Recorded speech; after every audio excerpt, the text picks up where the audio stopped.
गर्मियों की दोपहर में गांव के चौराहे पर कुछ किसान बैठे हुए थे। उन सब के चेहरे पर चिंता और थकान झलक रही थी।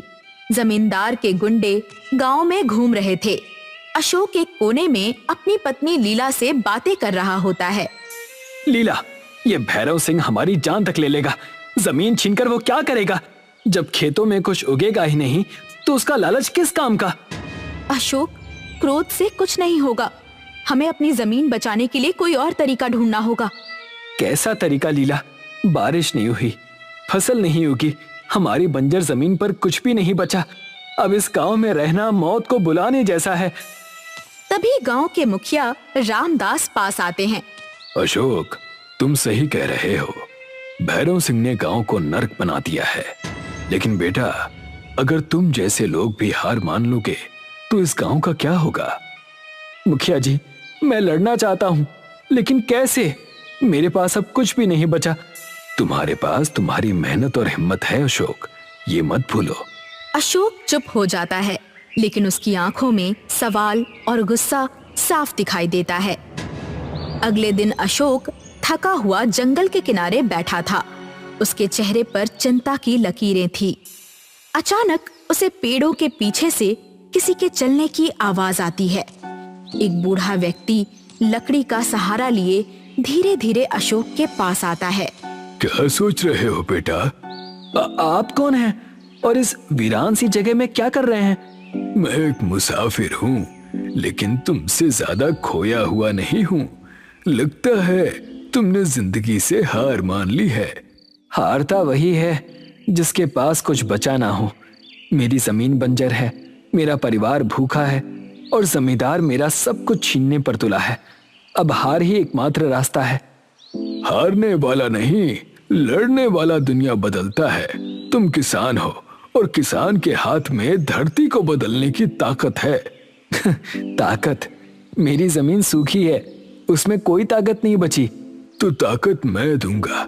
ये लो, ये 3 बीज, इन्हें अपनी जमीन में बो देना और याद रखना, जो उगेगा वो तुम्हारी किस्मत बदल देगा। बूढ़ा 3 छोटे छोटे बीज अशोक के हाथ में रखता है। ये बीज क्या करेंगे? ये कोई जादू है? जादू और मेहनत में फर्क तुम्हें जल्दी ही समझ में आएगा, लेकिन याद रखना, जो चमकेगा उसे संभाल पाना आसान नहीं होगा।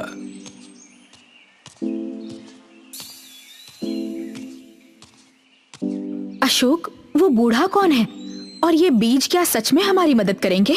मुझे खुद नहीं पता लीला, लेकिन इन बीजों को बोने में कोई नुकसान तो नहीं है। शायद ये हमारी आखिरी उम्मीद हो।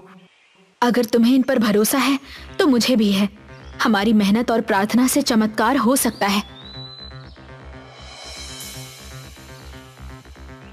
अशोक और लीला ने बीज बोकर एक दूसरे की ओर देखा। उनके चेहरे पर उम्मीद और डर का मिश्रण था। अब हमें इंतजार करना होगा। ये बीज क्या करते हैं, ये आने वाला समय ही बताएगा। दोनों अपने झोपड़े में लौट आए। सुबह के समय अशोक और लीला खेत की ओर जाने लगे। जैसे ही वो खेत के पास पहुँचे, उन्हें कुछ अजीब सी चमक दिखाई दी। जमीन से छोटे छोटे चमकीले पौधे उगाए। ये पौधे रात के तारों की तरह चमक रहे थे। अशोक, ये क्या है? हमारी जमीन तो बंजर थी, लेकिन ये पौधे कैसे उगाए? ये वही बीज है जो उस बूढ़े व्यक्ति ने दिए थे, लेकिन ये कोई आम पौधे नहीं लगते लीला। ऐसा लगता है जैसे ये आसमान के तारों से जुड़े हों। अशोक, ये चमत्कार है। हमारी जमीन पर रोशनी आ गई है। अब हमारा गांव भी खुशहाल हो सकता है। अशोक और लीला एक पल के लिए खुश हुए।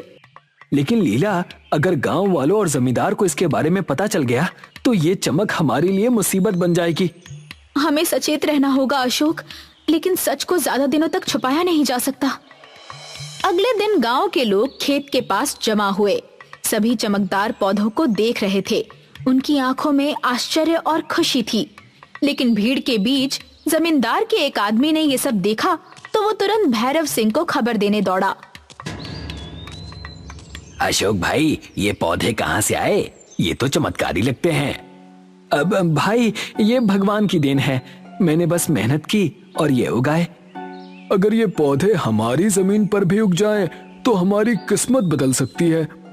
अशोक, तुम्हारे खेत ने उम्मीद की नई किरण दिखाई है, लेकिन तुम्हें सावधान रहना होगा। जमींदार तक यह खबर पहुंची तो वो इसे तुम्हारे हाथों से छीन लेगा। अशोक कुछ कहने ही वाला था कि दूर से भैरव सिंह और साथी आते हुए दिखे। भैरव सिंह अपने आदमियों के साथ खेत पर पहुंचा।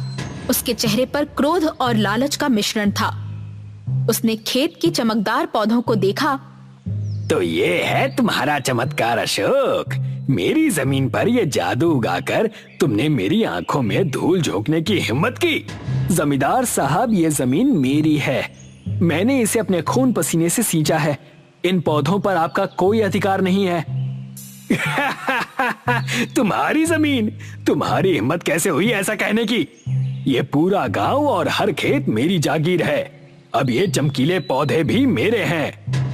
जमींदार साहब, भगवान की देन को कोई इंसान अपनी जागीर नहीं बना सकता। ये पौधे मेहनत और विश्वास का फल हैं। चुप रहो, मैं जो चाहूंगा वही होगा। आज से ये जमीन मेरी है। अशोक, अगर तुमने विरोध किया तो अंजाम भुगतने के लिए तैयार रहना।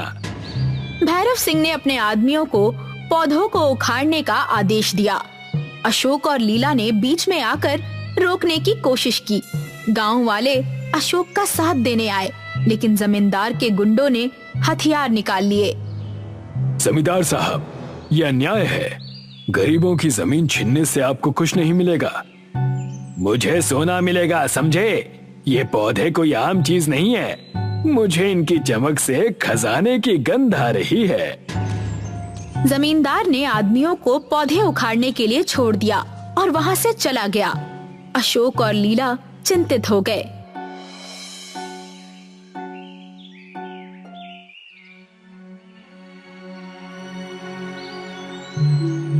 अशोक और लीला घर के आंगन में बैठे थे। दोनों बेहद परेशान थे। बूढ़ा व्यक्ति एक बार फिर उनके सामने प्रकट हुआ। अशोक, मैंने तुम्हें पहले ही चेतावनी दी थी। इन पौधों की चमक केवल तुम्हारी मेहनत का फल नहीं, बल्कि एक रहस्य का द्वार है। कौन सा रहस्य? ये पौधे नक्षत्र लोक का द्वार खोलते हैं। उस लोक में एक खजाना छिपा है, लेकिन लालच से भरे इंसान वहां नहीं पहुंच सकते। अगर ऐसा है तो जमींदार वहां भी पहुंचने की कोशिश करेगा। हमें क्या करना होगा? तुम्हें नक्षत्र लोक का द्वार खोलना होगा, लेकिन याद रखना, जो वहां जाएगा उसे अपने मन की सच्चाई का सामना करना होगा। अशोक और लीला ने एक दूसरे की ओर देखा। उनके चेहरे पर डर और हिम्मत दोनों ही झलक रहे थे। वो जानते थे कि अब उन्हें जमींदार से टकराना ही होगा। बूढ़ा व्यक्ति अशोक और लीला को खेत में ले आता है। पौधों की चमक पहले से तेज हो गई थी, जैसे आसमान पर तारे तेजी से टिमटिमा रहे हों। अशोक, समय आ गया है। इन पौधों की चमक नक्षत्र लोक का द्वार खोल रही है। तुम दोनों को वहां जाना होगा, लेकिन याद रखना, खजाने तक पहुंचना आसान नहीं होगा। लालच और भय तुम्हारे सबसे बड़े दुश्मन बनेंगे।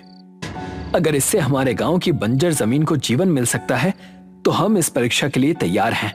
हमने अपनी मेहनत और सच्चाई से यहाँ तक का सफर तय किया है। अब हम पीछे नहीं हटेंगे। बूढ़े व्यक्ति ने मंत्र पढ़ा। पौधों की चमक बढ़ गई और एक तेज रोशनी के साथ जमीन फटने लगी। एक जादुई द्वार प्रकट हुआ। अशोक और लीला ने धीरे धीरे उसमें प्रवेश किया। अशोक और लीला ने नक्षत्र लोक में प्रवेश किया। वो जगह जादुई थी। हर तरफ सितारों की चमक और स्वर्णिम वृक्ष। बीच में एक झील थी, जिसके पानी से हल्की रोशनी निकल रही थी। झील के पास एक रक्षक खड़ा था। उसका आकार विशाल और चमकदार था। कौन हो तुम और यहाँ क्यों आए हो? मैं अशोक हूँ, एक किसान। मैं यहाँ अमृत जल लेने आया हूँ, ताकि हमारी बंजर जमीन को उपजाऊ बना सकूं और गांव वालों की भूख मिटा सकूं। अमृत जल केवल उसे मिलेगा जो निस्वार्थ और सत्यनिष्ठ होगा। ये जल लालचियों को नष्ट कर देता है। क्या तुम्हारा दिल सच्चा है? हमने अपनी मेहनत से इन पौधों को उगाया है। हमारा उद्देश्य केवल अपने गांव को बचाना है। रक्षक मुस्कुराता है, लेकिन तभी नक्षत्र लोक में तेज आवाज गूंजी। भैरव सिंह और उसके आदमियों ने जादुई द्वार के जरिए प्रवेश किया। तो यही है वो खजाना। अशोक, तुम मूर्ख हो। ये खजाना अब मेरा है। इसे मैं सोने और धन में बदल दूंगा। अमृत जल लालचियों के लिए नहीं है। अगर तुम इसे छूओगे तो ये तुम्हारा विनाश कर देगा। कोई मुझे नहीं रोक सकता। मैं अपनी ताकत से इसे हासिल कर लूंगा। भैरव सिंह झील की ओर बढ़ा। जैसे ही उसने अमृत जल को छुआ, झील का पानी आग की लपटों में बदल गया। भैरव सिंह और उसके आदमी चीखते हुए नष्ट हो गए। अशोक और लीला ने भयभीत होकर सब कुछ देखा। देख लिया, लालच का यही अंजाम होता है। हमने देखा और समझा भी, लेकिन हमारा उद्देश्य केवल अपने गांव की भलाई है। क्या हमें अमृत जल मिलेगा? तुमने अपनी सच्चाई और निस्वार्थता से इसे पाने का अधिकार अर्जित किया है। ये लो। रक्षक अशोक को एक सुनहरी मटकी में अमृत जल देता है। अशोक और लीला वापस गांव लौट आए। उन्होंने अमृत जल अपनी जमीन पर छिड़का। देखते ही देखते बंजर जमीन पर हरियाली फैलने लगी। खेतों में फसलें उगने लगी। गांव के लोग खुशी से झूम उठे। अशोक, तुमने हमारी उम्मीद को सच कर दिखाया। अब ये गांव फिर से समृद्ध होगा। ये हमारी मेहनत और सच्चाई का फल है। हमें तो बस अपनी ताकत पर भरोसा करना था और ये भी समझना था कि लालच से कुछ नहीं मिलता, लेकिन निस्वार्थता हमेशा रंग लाती है। गांव के लोगों ने अशोक और लीला को धन्यवाद कहा। गांव में हर कोई खुश था। अशोक और लीला खेत के पास थे। बूढ़ा व्यक्ति एक बार फिर उनके सामने प्रकट हुआ।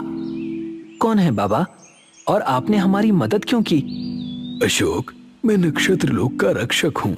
सदियों से मैं धरती पर भ्रमण करता हूँ और उन लोगों की तलाश करता हूँ जो सच्चाई और निस्वार्थता के साथ अपनी जमीन और जीवन को संवारने का सपना देखते हैं। लेकिन हमें क्यों चुना? क्योंकि मैंने तुम्हारी मेहनत और सच्चाई को देखा था। तुम्हारे जैसे लोग ही अमृत और नक्षत्र लोक की शक्ति का सही उपयोग कर सकते हैं। तबेलागंज नाम का एक गांव था, जहां शिवराम अपने माता पिता के साथ रहा करता था। शिवराम बहुत ही चालाक और बहुत ही काबिल था, पर बेरोजगार होने के कारण उसे समाज की आनाकानी झेलनी पड़ जाती थी। क्या हाल है शिवराम भैया? आज सुबह सुबह निराश नजर आ रहे हैं। क्या बताऊं, आज भी एक जगह इंटरव्यू देने गया था, पर वहां भी कोई काम नहीं था। कहते हैं सिफारिश होगी तभी काम देंगे। अब आप ही बताओ, किसकी सिफारिश दूं? और मुझ जैसे को कौन सिफारिश देगा? आप मेरी सिफारिश लेकर चले जाइए। हाँ, हंस लो, सिर्फ एक तुम ही नहीं हो, और मुझे तो तुम सबको झेलना ही होगा और तुम सबको सुनना ही पड़ेगा। शिवराम वहां से निराश होकर चला गया और झील के पास जाकर बैठ गया। इस झील की तरह ताकतवर बनना है। सूरज चाहे कितना भी चमक ले, लेकिन समुद्र और झील को वो सुखा नहीं पाता। और एक मैं हूं, थोड़ी सी भी परेशानी हो जाए तो दुम दबाकर भागने लगता हूं। शिवराम अपने आप से बात कर ही रहा था कि उसे वहां पर मछुआरा दिखाई दिया, जिसके पास जाकर शिवराम ने कहा, भैया, आप मछली पकड़ने जा रहे हैं? नहीं, झील के बीच में कबड्डी की टीम बैट बॉल लेकर खड़ी है। उनके साथ खो खो खेलना है ताकि गोल हो सके। मैं कुछ समझा नहीं। अगर कबड्डी की टीम बैट बॉल लेकर खड़ी है तो वो खो खो क्यों खेलेगी और गोल कैसे होगा? कोई बात नहीं बेटा, अभी बहुत कुछ सीखना है जीवन में। मैं आपसे काम सीखना चाहता हूँ। मैं कोई काम नहीं करता, बस मछलियां पकड़ता हूँ और व्यापारियों को बेच देता हूँ, उससे ज्यादा कुछ नहीं। क्या मैं भी तुम्हारे साथ चल सकता हूँ? मेरे माँ बाप ने भर पेट खाना पिछले कई महीनों से नहीं खाया है। अगर मुझे अपने साथ ले चल सको तो बड़ी मेहरबानी होगी। चलो, मैं तुम्हारी मदद जरूर करूंगा। शिवराम और मछुआरा दोनों ही उस झील के अंदर चले जाते हैं। वहां मछुआरा अपने जाल से मछलियां पकड़ने लगता है और दूसरी तरफ शिवराम के पास कोई भी जाल नहीं होता। क्या मैं तुम्हारी मछली पकड़ने का जाल ले सकता हूँ? कुछ ही मछली पकड़ने के बाद मैं तुम्हें वो दे दूंगा। अरे मैं अगर तुम्हें अपना जाल दे दूंगा तो मैं क्या करूंगा? अपने दांतों से मछली पकड़ूंगा क्या? कैसी बातें कर रहे हो? अच्छा, पहले तुम पकड़ लो, तब मैं पकड़ूंगा। कुछ समय बीत चुका था। उस मछुआरे ने शिवराम को जाल नहीं दिया। शिवराम खुद हाथों से ही मछलियां पकड़ने की कोशिश करने लगा। उतने में ही वहां झील के अंदर उसे कुछ चमकता हुआ दिखाई दिया। ये क्या है? चमकती चीज है। इसे बेचूंगा नहीं, अपने पास रखूंगा। शिवराम ने उस चमकती हुई चीज को छुआ। उसकी चमक ने शिवराम को अपने अंदर खींच लिया। ये मैं कहाँ आ गया? मैं तो झील में था। पानी के अंदर मैं जिंदा कैसे हूँ? ये सब हो क्या रहा है? शिवराम अकेले वहां घूम ही रहा था कि वहां पर सितारों के राजा आ गए और कहने लगे, तुम चिंता ना करो, तुम्हें हम कुछ नहीं करेंगे, बल्कि तुमने तो मुझे मुक्त किया है। मैंने तुम्हें कैसे मुक्त किया है? मैं कुछ समझा नहीं। तब जाकर सितारों के राजा ने सारी सच्चाई बताई। मुझ में इतनी चमक है, मैं जो चाहे वो कर सकता हूँ। इस साधु को मैं अपनी चमक दिखाता हूँ। सितारे ने साधु को अपनी चमक दिखाई, जिस कारण साधु की तपस्या भंग हो गई। तब उस साधु ने क्रोध में आकर सितारों के राजा को श्राप दे दिया। तुम्हारा इतना दुस्साहस कि तुमने मेरी तपस्या भंग की। तुम्हारी चमक पर तुम्हें घमंड है ना? अब नहीं होगा। मैं तुम्हें श्राप देता हूँ। तुम धरती के अंदर अपनी चमक लेकर एक झील में रहोगे। मेरा वो मतलब नहीं था महाराज, मुझसे गलती हो गई। मैंने ये सब जानबूझकर नहीं किया, मुझे क्षमा कर दीजिए। सितारों के राजा ने उस साधु से बहुत माफी मांगी। तब साधु ने कहा, कुछ वर्ष बीत जाने के बाद तुम्हारे पास एक बालक आएगा जो तुम्हें झील से मुक्त कर देगा। और ये थी मेरी कहानी। अब तुम बताओ कि तुम्हें क्या चाहिए? मैं तुम्हें सब ला कर दूंगा। मुझे तुमसे ज्यादा कुछ नहीं चाहिए, बस उस झील को मुझे सौंप दो और उनमें सारे के सारे तारे भर दो। मैं उन तारों को लोगों को बेचकर अच्छे पैसे कमाऊंगा और दुनिया की मदद भी करूंगा। अवश्य, मैं तुम्हारी मदद करूंगा। अब तुम जब धरती पर जाओगे तो वो झील तुम्हारी हो चुकी होगी और सितारों की झील से जानी भी जाएगी। और क्या था, शिवराम जैसे ही झील के पास पहुंचा, झील सितारों से चमक रहा था। सारे गांव वाले शिवराम को ही देखे जा रहे थे कि ये जादू आखिर उसने किया कैसे। अरे, अब आप मुझे यूं ही देखते रहेंगे या इन सितारों को खरीदेंगे भी? क्या कहना चाहते हो तुम? मैं इस झील के सितारे लोगों को बेच रहा हूँ। सभी के लिए 5000 का एक सितारा होगा। क्या सच? अगर ऐसा है तो मैं तो झील में से सितारे लेकर उनसे सड़क और घर बनवाऊंगा। तुम्हें जो करना है वो करो, मुझे मेरे पैसे दे दो बस। शिवराम के सितारों की झील बहुत ही ज्यादा चलने लगी। लोग बाग दूर दूर से आकर शिवराम के सितारों के झील से सितारे खरीदने लगे। किसी ने उन सितारों से सड़क बनाई तो किसी ने ब्रिज। पूरा शहर सितारों की चमक से टिमटिमा रहा था।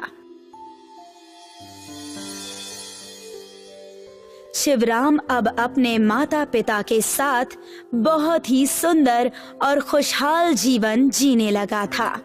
लेकिन ये बात उस मछुआरे से बिल्कुल हजम नहीं हुई। हो ना हो, शिवराम भैया है बड़े चतुर। अभी कुछ ही दिन पहले उनके पास चाय पीने और खाने के पैसे नहीं थे और आज देखो पूरे शहर में उनका नाम सितारों की तरह चमक रहा है। हाँ हाँ, मैं सब जानता हूँ। उस दिन मेरे ही साथ वो उस झील में पहली बार गया और आज देखो मेरी ही वजह से कितना अमीर हो गया है और मैं अब तक मछली पकड़ रहा हूँ। ये तो मैं भी सोचता हूँ, आखिर ऐसा क्या है उस झील में? कहाँ से आए उस झील में इतने तारे? आज उस झील में जाकर देखते हैं। जो भी बात होगी वो हमें पता तो चल ही जाएगी। चाय वाला और मछुआरा दोनों ही लालच के चलते उस झील में चले गए, जिस झील के बाहर शिवराम आराम कर रहा था। इसे यहाँ पर कैद कर लेते हैं। सारा का सारा झील हमारा हो जाएगा और हम यहाँ के सबसे अमीर इंसान बन जाएंगे। उस दिन मछुआरे और चाय वाले ने मिलकर शिवराम को अगवा कर लिया और उसे एक टापू पर लेकर चले गए। मछुआरे की नाव में दोनों बातें करने लगे। छोड़ो मुझे, मेरी आंखों पर पट्टी क्यों बांध रखी है? छोड़ो मुझे, कौन हो तुम? अरे हाँ हाँ छोड़ देंगे, मंजिल तो पास आ जाए। तुम्हारी आवाज मैंने कहीं देखी है लगता है। मुझे भी तेरा थोड़ा सुना हुआ लगता है। उन दोनों ने शिवराम को उस टापू पर एक पेड़ से बांध दिया और कहा, पिक्चरों के डायलॉग बोलना बंद करो और इसे चलकर फेंकाओ। मैं समझ गया, तुम चाय वाले और मछुआरे हो मेरे गांव के। आखिर तुम्हें मुझे अगवा करके क्या मिलेगा? मुझे जाने दो। अब से तुम्हारी झील और तुम्हारे पैसे सब हमारे। यहाँ से तुम बच नहीं सकते। सितारों की चाय बनाकर बेचूंगा, चमकती हुई चाय। बड़े पैसे कमाऊंगा और बहुत अमीर बन जाऊंगा। वो दोनों शिवराम को वहीं टापू पर छोड़कर दोबारा उस झील पर चले गए। झील पर जाते ही उन्होंने देखा कि सारे तारे झील में ऊपर आसमान की तरह उड़ रहे हैं। ये सब क्या हो रहा है? मुझे तो कुछ भी समझ में नहीं आ रहा। तारे झील से निकलकर आसमान की तरफ क्यों जा रहे हैं? आखिर बात क्या है? वहाँ पर सितारों का राजा शिवराम को लेकर आ गया।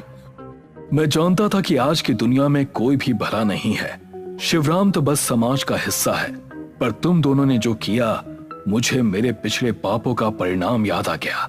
अब मैं तुम दोनों को सजा देता हूँ।